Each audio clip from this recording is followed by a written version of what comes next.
सूत जी महाराज से सौनकादि ऋषियों ने प्रश्न किया है कि इस कलिकाल में भगवत प्राप्ति का सर्वोत्कृष्ट साधन क्या है, सर्वश्रेष्ठ साधन क्या है, इस कलयुग में भगवान कैसे मिलेंगे, कृपा कर हमें बताओ।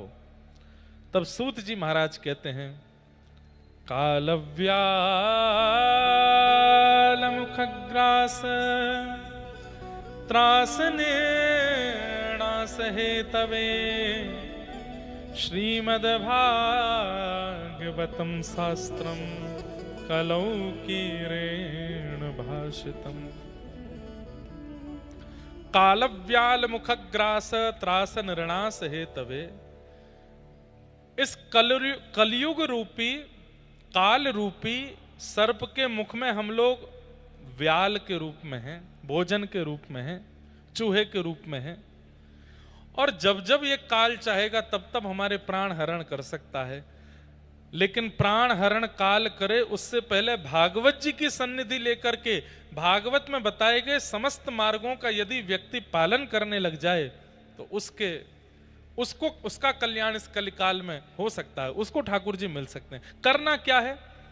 केवल श्रीमद् भागवत की कथा सुनो और व्यास जी के द्वारा बताए गए नियमों का पालन करो, बस।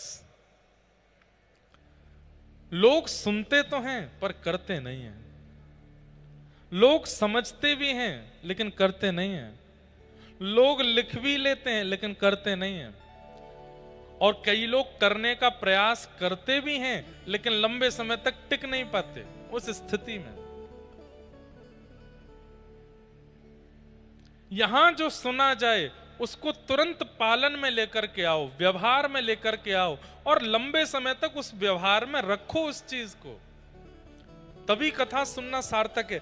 नहीं तो यहां बैठ करके 3 घंटा समय नहीं बर्बाद करना है, यहां बैठ के जो सुना उसको तुरंत पालन करो, तुरंत मान जाओ।